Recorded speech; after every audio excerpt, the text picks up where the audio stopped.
I found a brief bit of text that confirms my theory on just how fit you need to be in order to fight for real. Where them kicks at? Where them hands? Where them holes? Where them throws? You know what I'm saying? This is from The Law of Self-Defense by Andrew Branca. I believe this is the 2017 edition. And remember, I covered this up so that the paranoid and scared won't say, "Oh my God, he's reading a book with a gun on it. He's going to kill us all." Call me paranoid. I call it cautious. Okay, but basically my argument has been that you don't need to be super fit, but you do need to be fit enough to not die if you're attacked.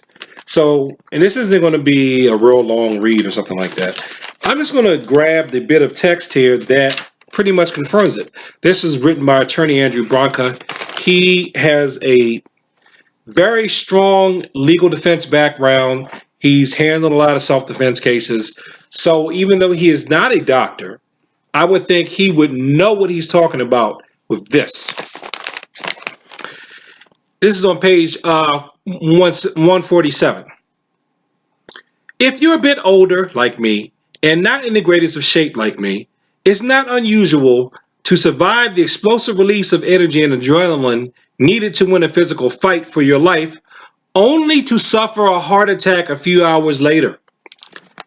If you're going to have a heart attack, have it in an emergency room, not in a police holding cell.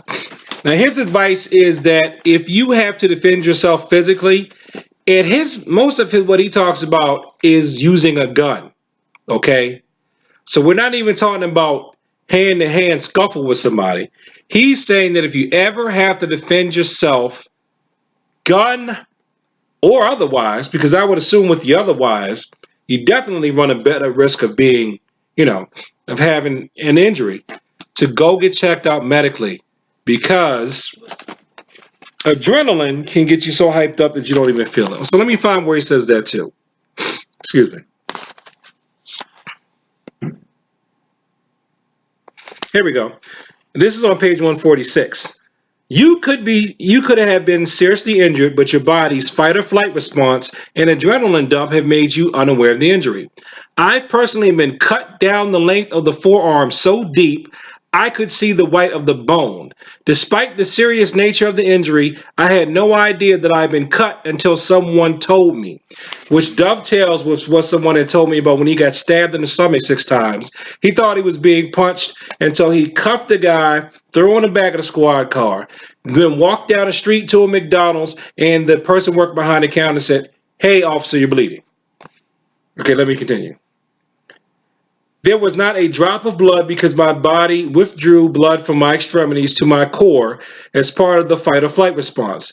Like me, it's possible you were hurt, bleeding out right there. You may not even know it until your blood pressure collapses and you fall to the ground too late to save. You won't know until you've been examined.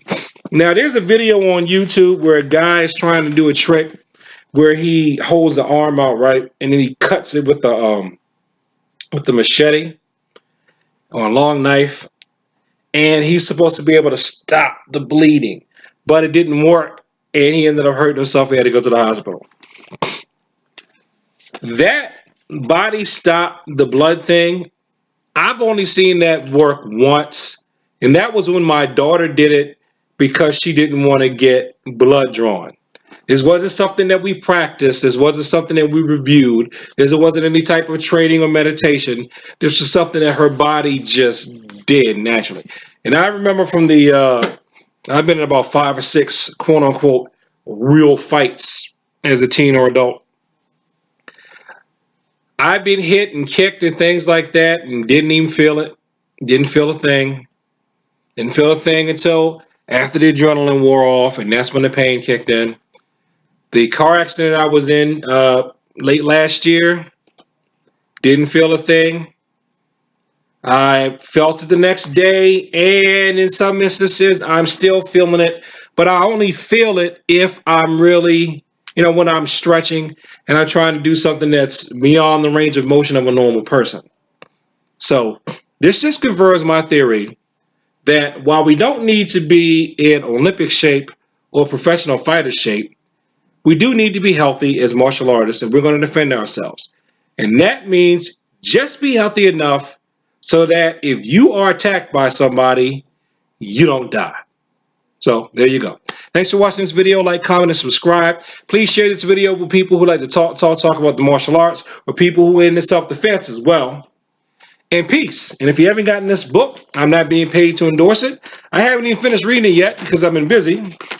It is The Law of Self-Defense, 3rd edition, by attorney Andrew Bronco. Peace.